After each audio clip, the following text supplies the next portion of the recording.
Long ago, before the time of man, there was a heavenly green jewel among the angels. This jewel could only be imbued onto the crown of one worthy of its divinity, the light-bearing angel, Lucifer.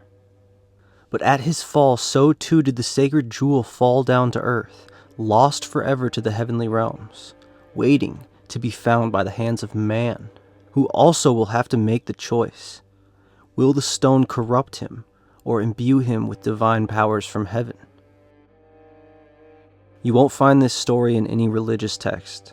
This is an idea brought to us from early Christian writers studying a combination of mythological stories and Christian legend. The legend goes that long ago, when Lucifer was cast out of heaven, the archangel Michael struck him down, dislodging an emerald from his crown, sending it plummeting to earth below. An emerald so radiant and beautiful, it was said the angels wept at its departure. This sacred jewel, if found, is said to be imbued with divine powers. In some stories, it rejuvenates and sustains life in the person who possesses it, or it leads to a transformative experience towards enlightenment. In others, it drives the person to complete madness and chaos in his mind. By tracing some occult stories and local legends, we can pinpoint exactly where this stone can be found. So the story goes, Lucifer, when he was cast out of heaven, was struck by the archangel Michael, and the radiant emerald from his crown was dislodged and fell to earth. This idea comes to us from very old Christian lore. But in the Middle Ages, it was combined by scholars of the time with Grail legends, and mentioned in several medieval Grail texts. You see, the Holy Grail, according to some of these old Arthurian legends and medieval texts, was said to be made from one single stone, a stone of the purest kind. According to Wolfram von Eschenbach's Parsifal, written around the year 1210, before the Grail was made into the Holy Cup, it was first a stone that fell to earth during an angelic war, that he called the Stone of Exile from Heaven. By the power of that stone, the phoenix burns to ashes. Such power does the stone give a man that flesh and bones are at once made young again. It came from the company of those who, when Lucifer and the Trinity began their strife, remained neutral. In another text from the 13th century, Wartburg Krieg or Wartburg Contest, a poetic debate arises over the Grail lore. It builds on Wolfram's ideas and ties this stone of exile to the emerald of Lucifer's crown. The text reads, "The stone that fell from Lucifer's crown, when Michael struck him down, lies hidden still. It was an emerald of such light that the angels wept to see it lost." So we have an emerald that fell from heaven or above and landed somewhere on earth that is some kind of divine power. What could that possibly be? First off, the term emerald was used as a catch-all for any green gemstone during the Middle Ages.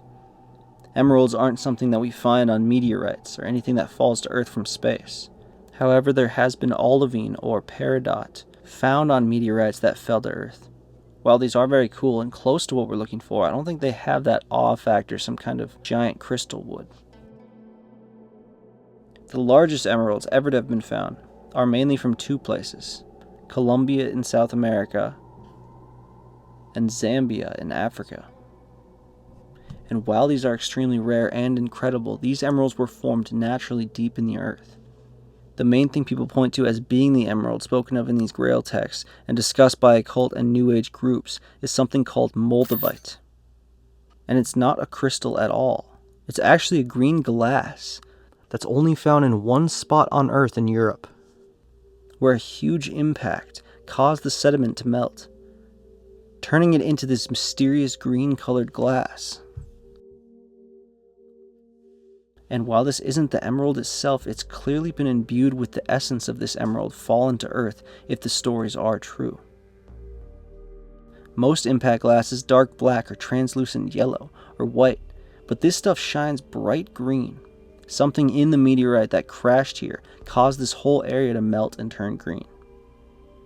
Whatever it was, it exploded on contact and disintegrated, leaving behind this Moldivite green glass. And this actually aligns perfectly with the story if you think about it. If the emerald of Lucifer's crown survived the fall to earth, the angels would not have wept at its loss. They would have retrieved it. But if it was destroyed in the process, they would be very upset indeed at the loss.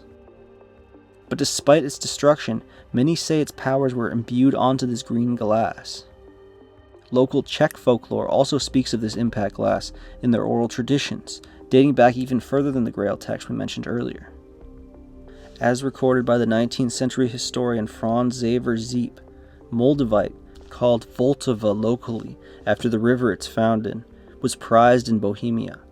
Legends linked it to the sky and divine beings. Quote, "The green stone fell from the heavens when the angels fought, a tear of the morning star cast to the riverlands." This is paraphrased from folk tales recorded by Ziepp and later Czech ethnographers. So the locals have known the truth about this stone all along. The morning star is Lucifer. That's what the prophet Isaiah called him. And if you look at some of the weathering on these stones, they look like teardrops. Cultures who came across this Moldavite glass had different names for it. Thunderstone was one. Sky tears or star tears was another. And early Bohemian miners called it Bohemian emerald. And it's been used by humans since Neolithic times. Amulets have been found dating as far back as 3000 BC. I wonder if these Stone Age people had legends of this stuff having mythical powers as well. It was also believed by occult groups and New Age thinkers to have been the material used to create the emerald tablets of Thoth. The properties of the material itself is said to be dualistic in nature. Much like Lucifer before his fall from grace, the stone is said to have great potential for positivity and great feats of manifestation, or it will fuel hatred and misuse, eventually driving the person involved to complete insanity. It's said to carry a complex energy, the energy of the light of Lucifer as well as the fire of his fall. Crystal enthusiasts have described something they call Moldavite flush, a rush of heat or energy when holding it, suggesting it's a conduit to higher consciousness, but others warn it can overwhelm the ill-prepared and point to its double-edged nature.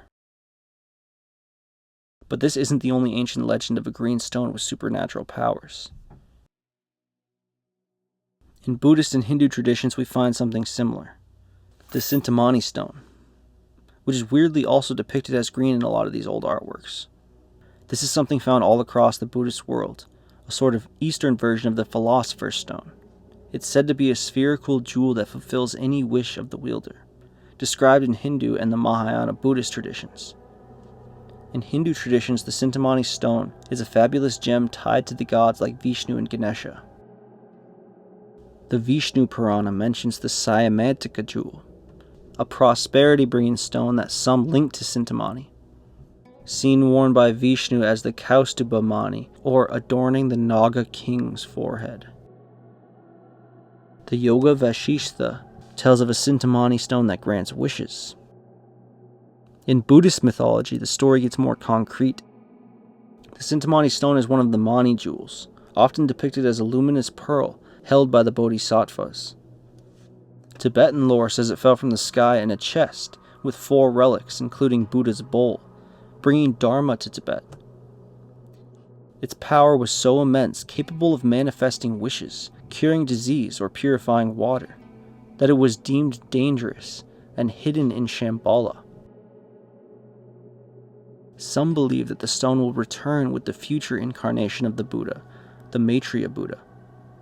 But until then, it remains locked away in Shambhala. There's one more thing I waited until the end to mention about this Moldavite stuff. Because of these beliefs about it coming from the crown of Lucifer, it's often used in witchcraft. Some of it's harmless, manifesting outcomes, energy cleansing, third eye activation, but some of it can get dark. It can be used to connect with entities. Rituals are done invoking spirits, and Moldavite is said to amplify this communication. Maybe it's all nonsense, or maybe there's some kind of truth behind it. I'll leave that for you to decide.